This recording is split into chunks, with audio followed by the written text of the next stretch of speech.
नमस्कार, आप लोग उत्तराखंड देख रहे हैं। यहाँ पर मैं हूं आपके साथ प्रियव्रत दीक्षित। रुक लेते खबरों को, जहां पर उत्तराखंड में बीजेपी ने शानदार बहुमत तो हासिल कर लिया है, लेकिन मुख्यमंत्री धामी को खटीमा से हार का सामना करना पड़ा। ऐसे में सरकार का नेतृत्व कौन करेगा, इसे लेकर बीजेपी में मंथन का दौर लगातार जारी है। वैसे देखा जाए तो हार के बावजूद धामी मुख्यमंत्री पद की दौड़ में सबसे आगे चल रहे हैं। पार्टी के धामी के नाम पर मुहर लगने का फैसला करने को लेकर एक बड़ी वजह यह हो सकती है कि पिछले कार्यकाल में बेहद कम समय में दो मुख्यमंत्री को बदलने के लिए काफ़ी आलोचनाओं का सामना करना पड़ा था, और शाह के आवास पर बैठक में धामी की मौजूदगी भी इसका संकेत दे रही है। बहुमत की जीत माननीय प्रधानमंत्री जी के नेतृत्व में हुई है। उसके बाद चूंकि सरकार गठन की प्रक्रिया चल रही है, तो उसमें सभी वरिष्ठ लोगों के बीच में जो है पिछले चुनाव का और सारी चीज़ों का आगे कैसे होना है, उसके संबंध में सारे वरिष्ठ लोग बैठे थे, आपस में चर्चा हुई है और कोई अलग से कोई ऐसी बात नहीं है। आपकी चर्चा ज्यादा रही है? नहीं, देखिए, ये तो पार्टी का हाईकमान और विधानमंडल दल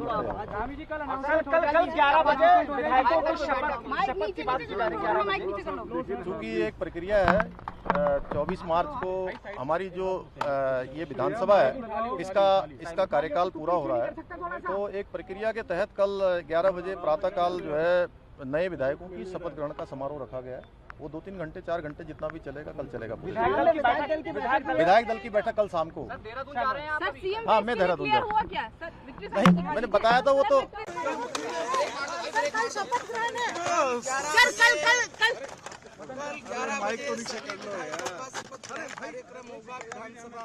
मुख्यमंत्री को लेकर क्या चर्चा रही सर? कल विधानमंडल दल की बैठक होगी सर। मुख्यमंत्री चेहरा साफ है सर? धामी जी का चेहरा साफ है क्या? मुख्यमंत्री को लेकर सर आप क्या सुझाव देंगे? बहुत सारे चेहरे हमारे पास। आप रेस में हैं? आप जो सुझाव देंगे उसको हम आगे बढ़ा देंगे। जो सुझाव आप लोग देंगे बढ़ा देंगे आगे। नहीं, आप 4 साल आपने सरकार बहुत अच्छे से चलाया, जो चुने हुए थे सारे संगठन के लोग। आपने 4 साल सरकार बहुत अच्छे से चलाया, तो आपकी चांसेस ज्यादा लग रहे हैं। हाँ, तो उसका 4 साल अच्छी सरकार चलाई तो जनता ने उसका फैसला दे दिया है। तो आपके मुख्यमंत्री विधानसभा चुनाव परिणाम घोषित होने और 2/3 बहुमत हासिल करने के बाद भी बीजेपी में मुख्यमंत्री पद को लेकर उठापटक चल रही है। जीते हुए विधायक लगातार मुख्यमंत्री पद के लिए अपनी दावेदारी पेश कर रहे हैं। वहीं पार्टी हाईकमान भी अभी मुख्यमंत्री को लेकर असमंजस में है। रविवार को बीजेपी में विधायक दलों की बैठक होनी थी, लेकिन प्रदेश अध्यक्ष मदन कौशिक और कार्यवाहक सीएम मुख्यमंत्री पुष्कर सिंह धामी के दिल्ली चले जाने के बाद ये बैठक टल गई। सूत्रों की माने तो विधायकों की बैठक मंगलवार को आयोजित की जाएगी, जिसके लिए पर्यवेक्षक रक्षा मंत्री राजनाथ सिंह और विदेश राज्य मंत्री मीनाक्षी जोशी होंगी। तो वहीं इसके बाद आपको बता दें कि मुख्यमंत्री पद का चेहरा घोषित किया जाएगा। और आपको बता दें कि विधानसभा परिणाम घोषित होने के 9 दिन बाद भी अभी तक मुख्यमंत्री को लेकर संशय बरकरार है। वहीं बीजेपी प्रवक्ता रविंद्र जुगरान ने कहा कि शीर्ष नेतृत्व सही समय पर सारे विधायकों की राय मशवरा के बाद जल्द से जल्द मुख्यमंत्री का चेहरा घोषित कर दे। परेशानी क्यों है? आप इतनी दुविधा में क्यों है? नहीं, दुविधा कुछ नहीं है। आप थोड़ा सा यह हम समझाने की कोशिश करते हैं कि 4 राज्यों में पुनः भाजपा को जनता का आशीर्वाद मिला है। तो 4 राज्यों में से हमको तैयारियां करनी है। उत्तर प्रदेश इतना विशाल प्रदेश है, ठीक हो गया। कैसे और बेहतर संतुलन साध कर सभी वर्गों को, युवाओं से महिलाओं से जाति संप्रदाय सभी वर्गों को अच्छा प्रतिनिधित्व दे सकें, थोड़ा ये दिक्कत है। दूसरा, कहीं दिक्कत इस बात की नहीं है कि यहाँ सरकारें हमारी रिपीट हो रही हैं। सत्ता का स्थानांतरण नहीं होना है। कार्यवाहक रूप में भी हम ही काम कर रहे हैं और पूर्ण रूप से भी हम ही को काम करना है। तो सिस्टम अपना काम कर रहा है। सबसे महत्वपूर्ण बात यह है कि भारत हो या उत्तराखंड या उत्तर प्रदेश, हम सब लोग जो हैं परंपराओं का, जो अपना नक्षत्र हैं, शुभ मुहूर्त क्या हैं, उसका भी विशेष ख्याल रखते हैं। और उत्तराखंड तो वैसे ही देवभूमि है, आध्यात्म की भूमि है, और यहाँ विशेष जो है परंपराओं का जो शुभ मुहूर्त, इसका ध्यान रखना पड़ता है। होलाष्टक समाप्त हो गया है। अब होलाष्टक के समाप्त होने के बाद शुभ मुहूर्त में ही विधायक दल के नेता का चयन हो, शपथ हो, सरकार के मंत्रीगणों की शपथ। तो उत्तराखंड में प्रचंड बहुमत के बाद भारतीय जनता पार्टी अभी तक मुख्यमंत्री पद के उम्मीदवार को लेकर अंतिम निर्णय नहीं कर पाई है, और ऐसे में कांग्रेस ने बीजेपी पर सवाल खड़े कर दिए हैं। तो वहीं कांग्रेस के वरिष्ठ विधायक और निवर्तमान नेता प्रतिपक्ष प्रीतम सिंह ने कहा कि बीजेपी मुख्यमंत्री किसे चुनती है यह उनका आंतरिक मामला है, लेकिन प्रदेश की जनता ने उनको बहुमत दिया है। ऐसे में उनकी अपेक्षा है कि बीजेपी ने जो वादे चुनाव के दौरान किए थे उन वादों को सरकार पूरा करे। तो ये भारतीय जनता पार्टी का अंदरूनी मामला है, वो किसे मुख्यमंत्री बनाते हैं किसे नहीं बनाते हैं, वहाँ एक दावेदार है या 100 दावेदार हैं, हमको इससे कोई सरोकार नहीं है। लेकिन उत्तराखंड के लोगों ने भारतीय जनता पार्टी को प्रचंड बहुमत से सरकार बनाने का अवसर दिया है, तो हम सरकार से ज़रूर ये अपेक्षा करते हैं कि जो वादे उन्होंने उत्तराखंड के लोगों से किए हैं उन वादों को वो पूरा करने का काम। तो उत्तराखंड विधानसभा चुनाव परिणाम घोषित होने के बाद कांग्रेस को प्रदेश में बहुत बड़ा झटका लगा है। परिणाम घोषित होने के पहले कांग्रेस 47 पार का नारा दे रही थी, लेकिन परिणाम इसके विपरीत आया है। जहां कांग्रेस महज 19 सीटों पर सिमट गई है। कांग्रेस को मिली हार के बाद सोनिया गांधी ने 5 प्रदेशों के प्रदेश अध्यक्ष पद से इस्तीफा ले लिया था। वहीं अभी कांग्रेस में प्रदेश अध्यक्ष का पद खाली पड़ा है। अब प्रश्न ये उठता है कि कांग्रेस का प्रदेश अध्यक्ष किसे निर्वाचित किया जाएगा। कांग्रेस मीडिया प्रभारी राजीव महर्षि ने बताया कि कांग्रेस के पास अभी अनुभवी चेहरों की कमी नहीं है और अनुभव के आधार पर प्रदेश अध्यक्ष की नियुक्ति की जाएगी। देखिए, जहाँ तक आपने प्रदेश अध्यक्ष की बात करी, कांग्रेस के पास अनुभवी नेताओं की एक लंबी फहरिस्त, तमाम नेतागण जो है जिनका एक लंबा अनुभव रहा, चुनाव में हार जीत मची रहती है वो एक अलग बात है, लेकिन जहाँ तक अनुभव पूर्ण जो नेता है वो जो फहरिस्त कांग्रेस के पास है वो किसी अन्य दल के पास नहीं है। तो ऐसे में मैं नहीं समझता कि अध्यक्ष चुनने में हमें कोई परेशानी होगी और बहुत ही शीघ्र बहुत ही जल्दी जो है अध्यक्ष के पद पर इसको नियुक्त किया जाएगा। और काफ़ी लोग हैं जो उस सूची में हो सकते। हमारे यहाँ वरिष्ठ नेताओं की कमी नहीं है। माननीय श्री प्रीतम सिंह जी जो हमारे नेता प्रतिपक्ष हैं, माननीय हरीश रावत जी भी हैं, हमारे यहाँ श्री गणेश गोदियाल जी जो निवर्तमान अध्यक्ष हैं वो भी हैं, हमारे यशपाल आर्य जैसे अनुभवी नेता हैं जिन्होंने पहले भी 7 साल जो है अध्यक्ष का पद संभाला है और उनके समय में भी हम लोग 5 लोकसभा जीते और विधानसभा में 2012 में अपनी सरकार स्थापित करी। पंचायतों में हमारे बहुत अच्छे परिणाम आए। तो हमारे पास अनुभवी नेताओं की कमी नहीं है। मेरा ये मानना है कि बहुत ही जल्दी जो है इस पर से पर्दा हट जाएगा और अध्यक्ष पद पर कोई जो है अनुभव रखने वाले व्यक्ति को जो है इस पर बैठाया जाएगा। और वहीं उत्तराखंड विधानसभा चुनाव में कांग्रेस की हार का ठीकरा अकील अहमद पर फोड़े जाने को लेकर वह पार्टी से काफ़ी नाराज है। उन्होंने कहा कि अगर पार्टी उनके निष्कासन से पार्टी को संजीवनी मिलती तो वह निष्कासन के लिए तैयार हैं। अकील अहमद ने विधानसभा चुनाव के दौरान मुस्लिम विश्वविद्यालय की स्थापना की मांग की थी और इस मुद्दे को लेकर बीजेपी और खासतौर पर प्रधानमंत्री नरेंद्र मोदी पूरी तरह से हमलावर दिखे और कांग्रेस के खिलाफ माहौल बना। ऐसे में हार के बाद कांग्रेस के वरिष्ठ नेता इस मुद्दे को लेकर हार का बड़ा कारण मान रहे हैं। अकील अहमद ने कहा कि पूर्व सीएम हरीश रावत और निवर्तमान प्रदेश अध्यक्ष गणेश गोदियाल, पूर्व प्रदेश अध्यक्ष प्रीतम सिंह के बयानों से आहत हूं। अकील अहमद ने कहा कि हरीश रावत कह रहे हैं कि उनकी बेटी को हराने के लिए मुस्लिम यूनिवर्सिटी का बयान दिया गया, जबकि वह सहसपुर से मैंने नामांकन किया तो मुझे बिठाने के लिए मोहन प्रकाश राय थे।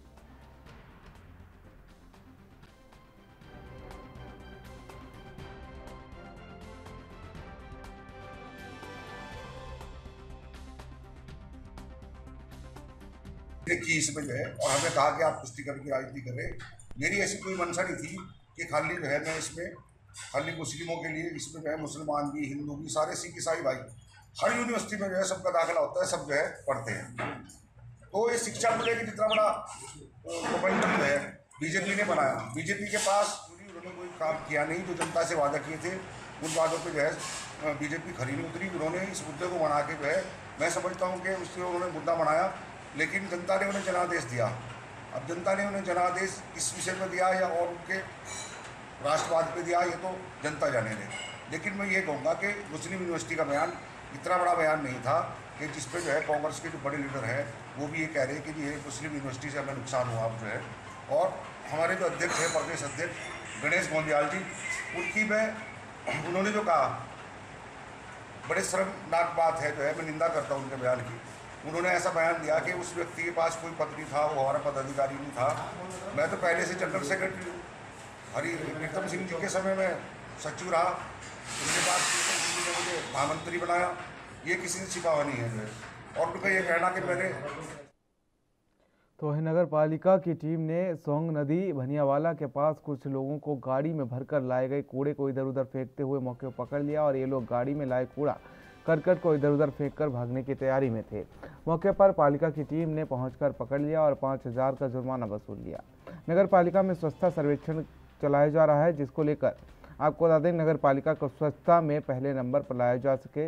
नगर पालिका के सफाई निरीक्षक सचिन रावत ने बताया कि नगर पालिका लोगों को बराबर शहर को स्वच्छ बनाए रखने की अपील कर रही है। उन्होंने बताया कि शहर में गंदगी फैलाने वालों पर कार्रवाई की जाएगी। आज हम लोग निरीक्षण में निकले थे, नगर पालिका की पूरी टीम। ये कूड़ा फेंकने वाले जो जगह जगह पे कूड़ा फेंकते हैं तो उनको चिन्हित कर रहे थे। उसी क्रम में अभी डोवाला पुल से गुजरते हुए गाड़ी हम लोगों को कच्चे पुल पे दिखाई दी, तो हम लोगों ने इसको मौके पे पकड़ा। इसके अंदर कूड़ा था, जिसको ये कूड़ा नदी में डालने का प्रयास कर रहा था। तो मौके पे हम लोगों ने इसको पकड़ के इसमें 5,000 रुपये जुर्माना अंकित किया और भविष्य में से चेतावनी दी कि इस प्रकार का कूड़ा कभी भी इस तरीके से नहीं डालेगा। और साथ ही हमारे द्वारा निरंतर जगह जगह एंटी लिटरिंग एक्ट के मैसेज लगाए जा रहे हैं, तो लोगों को जागरूक किया जा रहा है कि कूड़ा वो नगर पालिका की गाड़ी को दें और नगर पालिका के डस्टबिन में डालें। क्या बताया गया चालक द्वारा, कहाँ से लाया जा? इनके द्वारा हमें अवगत कराया गया है कि ये किसी कैंटीन का कूड़ा है और जोली ग्रांड, हिमालयन जोली ग्रांड का नाम इनके द्वारा लिया। तो वहीं जैसे जैसे गर्मी बढ़ रही है वैसे वैसे वीकेंड पर गंगा में राफ्टिंग करने वाले पर्यटकों की संख्या भी बढ़ती दिख रही है। रविवार को भी मुनिकेरेती क्षेत्र में राफ्टिंग करने वाले हजारों पर्यटक पहुंचे और इस दौरान गंगा में रंग बिरंगी राफ्टिंग के लुत्फ उठाते हुए पर्यटक देखे गए। शिवपुरी से लेकर मुनिकेरेती तक गंगा रंग बिरंगी राफ्टिंग से घिरी हुई नजर आई। पर्यटकों के क्षेत्र में पहुंचने से परिवहन और तमाम प्रकार के दुकानदार के चेहरे खिले हुए हैं। पर्यटकों की संख्या को देखते हुए कहा जा सकता है कि शहर में व्यापार फिर से पटरी पर लौटने लगा है। तो वहीं पुलिस ने पर्यटकों से नियमानुसार राफ्टिंग करने की अपील की है। के अंदर जो है हजारों की तादाद में पर्यटक यहाँ लुत्फ उठाने पहुँच रहे हैं। आइए मैं अपने कैमरामैन की मदद से दिखाना चाहूँगा किस प्रकार से यहाँ पर हजारों की संख्या में पर्यटक पहुँच रहे हैं। आप देख सकते हैं यहाँ मुन्नी की रेती पे अभी हम पहुँचे हुए हैं। यहाँ पर जो है पूरी तरीके से पार्किंग फुल हो चुकी है। पर्यटक जो है राफ्टिंग व्यवसायी जो है यहाँ पर और जो यहाँ अन्य कैंपिंग व्यवसाय हैं उनके चेहरे खिले हुए हैं। कहीं ना कहीं इसका रोजगार पर फर्क पड़ता दिख रहा है। जी हाँ, मैं ऋषिकेश से ANB न्यूज के लिए सागर रस्तोगी। तो उद्यान विभाग पौड़ी की ओर से जिले के कृषकों की आय में वृद्धि करने के लिए पलायन को रोकने के लिए आपको बता दें कि एप्पल मिशन के तहत सेब की खेती का लाभ पहुंचाने का काम किया जा रहा है। वहीं मुख्य उद्यान अधिकारी डॉक्टर DK तिवारी ने बताया कि एप्पल मिशन के तहत जनपद पौड़ी के 9 किसानों को 4,650 पौधे दिए गए, जो कि 1.86 हेक्टेयर भूमि में खेती किए जाएंगे। इस हाइब्रिड पौधे को विशेषता है कि इसमें करीब 2 साल में फल आने से शुरू हो जाते हैं और इन फलों के रंग और गुणवत्ता बेहतरीन होती है और बाजारों में इनकी बहुत मांग है। सेब की खेती से जहां एक और पहाड़ों से हो रहे पलायन को रोका जा सकता है, साथ ही कृषकों की आय में भी वृद्धि हो पाएगी।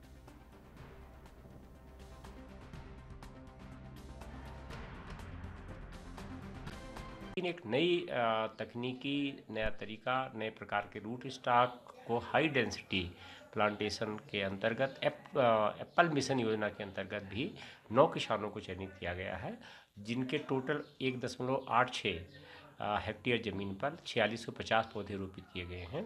इस सेब की विशेषता ये है कि इसकी रूट बहुत अच्छी होती है, जिसकी वजह से पौधों को भोजन अच्छी तरह मिलता है और इनके जो फल आते हैं उनकी गुणवत्ता, उनका रंग बहुत बेहतर होने की वजह से बाज़ार में अच्छा रेट प्राप्त होता है। साथ ही साथ ये जल्दी फल देते हैं और 2 साल में लगभग फलत में आ जाते हैं, जिसकी वजह से किसान को शीघ्र आमदनी प्राप्त। और अपने उत्तराखंड में फिलहाल रुकेंगे छोटे से ब्रेक के लिए। ब्रेक के बाद भी खबरों का सिलसिला लगातार जारी है, देखते रहिए ANB न्यूज़।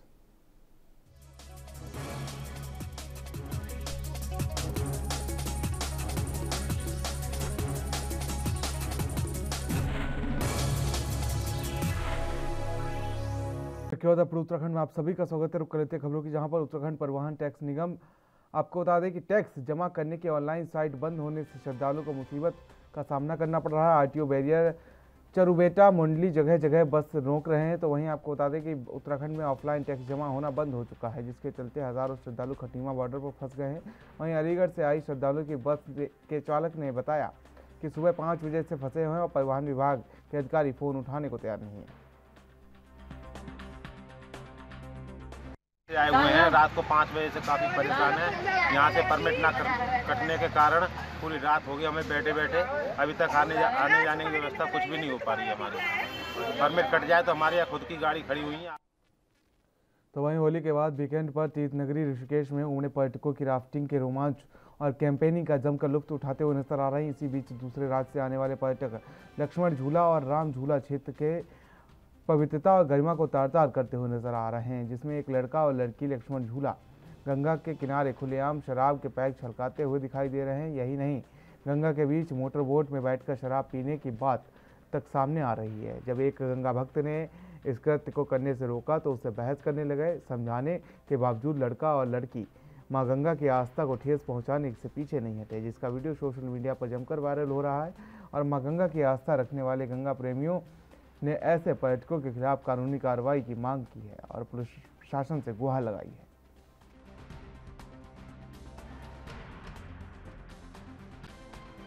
सर, ये मामला जो है, मैं यहाँ लक्ष्मण झूला जो ये नाव घाट है, यहाँ पे मैं डेली गंगा जी में सुबह यहाँ पे हम लोग आते हैं और अपना 5 या 5:15 बजे का टाइम रहा होगा।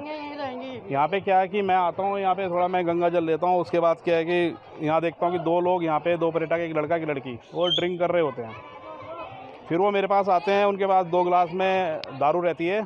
फिर वो मेरे से पूछते हैं, फिर मैं उनको सीधा, अब गुस्सा जाहिर सा बात है, गंगा जी किनारे अगर कोई ड्रिंक करेगा या कोई आपत्तिजनक कोई ऐसी कुछ बातें करेगा, चीज़ें करेगा, तो सबको गुस्सा आएगा। और मेरा एक स्थानीय निवासी होने के कारण मैंने उनको विरोध किया और उनको रोका कि भैया यहाँ पे ड्रिंक करना अलाउड नहीं है, आप अपने रूम में जाके करें, जो करना है आप अपने रूम में करें। इस घाटों को गोवा जैसी स्थिति में ना लाए कि जैसे गोवा में चलता है, यहाँ नहीं होना चाहिए। यहाँ पे काफ़ी पर्यटक आते हैं, हम लोग यहाँ पे, हमारा एक कर्तव्य भी है कि हम लोग इनको यहाँ पे रोकें और टोकें। हम हमेशा यहाँ पे रोक टोक करते हैं, चाहे वो शाम का समय हो, चाहे वो रात का समय हो, चाहे वो दिन का समय हो। जब भी हम फ्री होते हैं, हम एक बार घाट का जरूर चक्कर लगाते हैं, यहाँ से लेके वहाँ तक घाट का चक्कर लगाते हैं। जो भी हमें ऐसी स्थिति में दिखता है, हम उसको डांटते हैं, फटकारते हैं। इससे ज़्यादा हो तो हम लोग पुलिस थाने में उसको जाके सुपुर्द कर देते हैं। होली के कारण उनको सुबह पुलिस के हवाले इसलिए नहीं किया गया ताकि होली का त्यौहार है, सबका त्यौहार है, लेकिन जो ये गंदगी इन्होंने यहाँ पे मचा रखी है, इसके कारण हम लोगों ने इसको डांटा।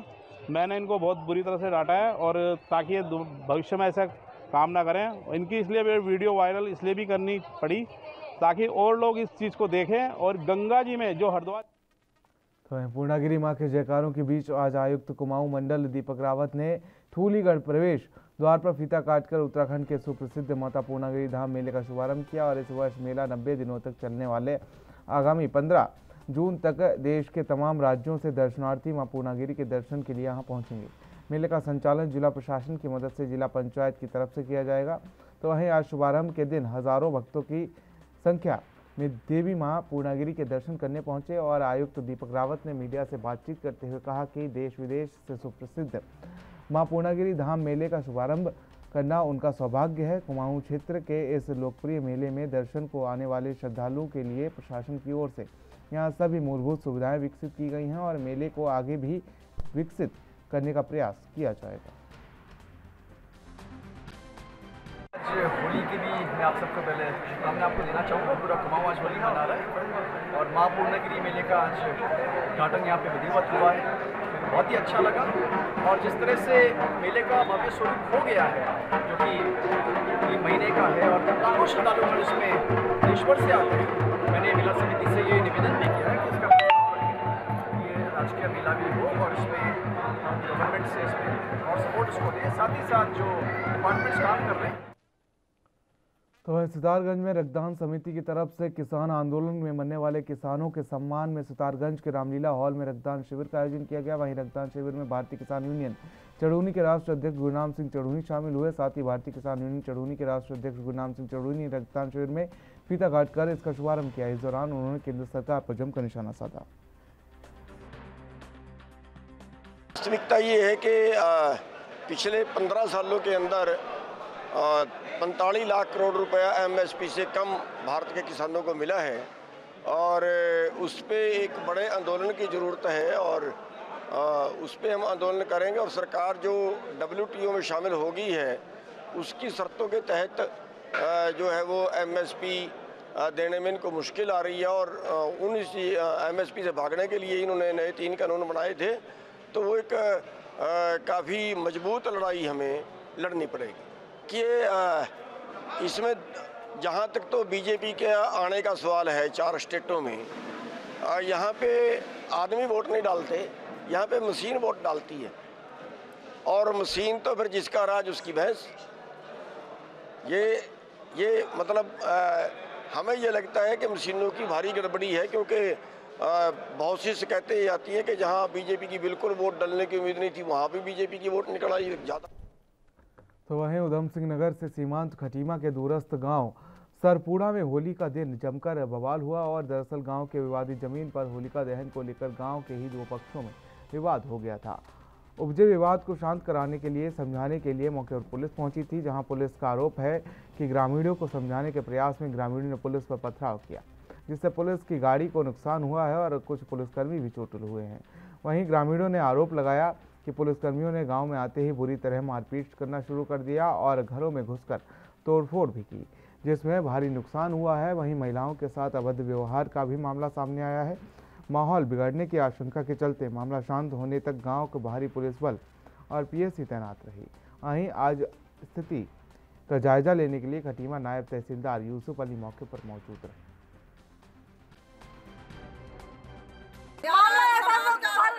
जो दरोगा सर थे उन्होंने पहले कहा कि किसी पे हाथ नहीं चलाएगा कोई। सुबह से आए हुए थे, सारे लोग थे यहाँ पे, बातचीत हो रही थी, होलिका दहन किया, आराम से सब काम हुआ। फिर अचानक ऐसा हुआ कि एक दूसरे को पत्थर जला लेने लगे। दरोगा सर ने बोला कि कोई भी चार्ज नहीं है। हाँ, CO साहब ने बोला कि सबको एक तरफ से डंडा चलाओ, घर से लेडीज। सुबह सो रहे थे, वो कहते चलने लायक थे ही नहीं, वो घूमने जाते, विवाद में नहीं गए वो। और मैं वहाँ पे खड़ी थी, बल्कि मेरे पति वहाँ से लेके आए मुझे, कहा कि तुम वहाँ मत खड़ी हो विवाद में, क्योंकि गांव का विवाद है, हमें नहीं लड़ना है किसी से। सर वो यहाँ पे लेटे थे, यहाँ से पकड़ के गला मान पकड़ के खींचते लेके चले गए। मैंने बोला कि सर आप क्यों ले जा रहे हो? तो उन्होंने कहा कि क्या कहते हैं, चुप रहा, तू भी चुप रहना, तुझे भी पड़ेंगे। मैंने कहा मारो मुझे, ऐसे बोला मैंने। कहा तुम भी चिंता मत करो। सरपुड़ा ग्राउंड और उसमें होलिका दहन को लेकर कुछ लोगों का बहिष्कार करने को लेकर के विवाद हुआ और इस विवाद के तहत पुलिस चूँकि मौके पर थी, उसके द्वारा सबको समझाया गया और काफ़ी समझाने के दौरान उन लोगों ने, क्योंकि काफ़ी लोग उस नशे में भी थे, तो उन लोगों ने पुलिस पर पथराव कर दिया और उस पथराव के दौरान पुलिस की हमारी कुछ गाड़ियाँ थी जिनको नुकसान पहुँचा है और साथ में जो कुछ पुलिसकर्मी हैं उनको चोट भी है। कि इस पर हम मुकदमा पंजीकृत हो रहा है और कुछ लोगों को पूछताछ के लिए इसमें उठाया गया। सर अभी कम से कम 2-3 लोग उसमें घायल सर, ये उसमें कुछ जमीनी विवाद भी है, पहले से संज्ञान में आ रहा है, तो अभी आगे उसमें देखेंगे हम। तो खबर गदरपुर से है, जहां पर आपको बता देंगे पुलिस थाने में एक नाबालिग ने अपने पिता के विरुद्ध रेप का मामला दर्ज करा है, जिसके बाद गदरपुर पुलिस ने कार्रवाई करते हुए उसे गिरफ्तार कर लिया है। आपको बता दें थाना अध्यक्ष कमलेश भट्ट ने बताया कि महिला उप निरीक्षक कुसुम रावत की तरफ से इस मामले में विवेचना की गई और नाबालिग लड़की का मेडिकल परीक्षण कराया गया, जिसके बाद 40 वर्षीय इस व्यक्ति ने गदरपुर पुलिस ने गिरफ्तार किया है और न्यायालय के सामने पेश किया जाएगा। अपने पिता के विरुद्ध जो है बलात्कार करने का आरोप लगाया था, जिसकी हमने पहले प्रथम दृष्टया जांच की तो उसके आरोपों में सत्यता पाई गई। उसमें FIR दर्ज करने के बाद FIR दर्ज की गई 376, 506 IPC और पॉस्को एक्ट में, और उसको देर रात ही गिरफ्तार कर लिया है। जो वहीं आज विश्व गौरैया दिवस पर कोटद्वार में गौरैया संरक्षण के लिए गोष्ठी का आयोजन किया गया, जिसमें संरक्षण कर रहे अध्यापक दिनेश कुकरेती ने बताया कि गौरैया विलुप्त होने की कगार पर है और हम प्रयास कर रहे हैं, हम लोग जल्द ही प्रयास कर रहे हैं कि जल्द से जल्द गौरैया को बचाया जा सके। अपने आसपास कोई भी पक्षी आवास बनाएं और घरों और पेड़ और बेल वाले पौधे उगाएं। किसान अपने खेतों में रासायनिक दवाओं का प्रयोग ना करें, जंगलों में वनाग्नि की घटनाएं ना होने दें और प्रदूषित खाद्य पदार्थ खुले में ना छोड़ें। गर्मियों के दिनों में पक्षियों के लिए घर की छतों पर बर्तन में पानी रखें ताकि पक्षियों को गर्मी के दिन में पानी मिल सके। आपके द्वारा मनाया जा रहा है, कितना कार्य आपके द्वारा किया गया? जी, गौरे के दिवस मैंने 2013 से शुरू किया था। 2013-14 में सूक्ष्म रूप में मनाया, 2015 में मैंने थोड़ा वृहद रूप से मना रहा हूँ, बड़े रूप में। और गौरैया संरक्षण के लिए मुझे 25 वर्ष से 2022 में हो चुके हैं और इसके लिए मैं लगातार सारे वर्ष भर छोटे छोटे नेस्ट बॉक्स बनाता रहता हूँ और जनवरी से लगाना बांटना शुरू कर देता हूँ। अब तक मैंने 16,000 नेस्ट बॉक्स जगह जगह। तो अब उत्तराखंड के इस खास खबरों में मेरे साथ इतना ही। देश और दुनिया की अहम खबरों के लिए बने रहिए एनवी न्यूज़ के साथ। नमस्कार।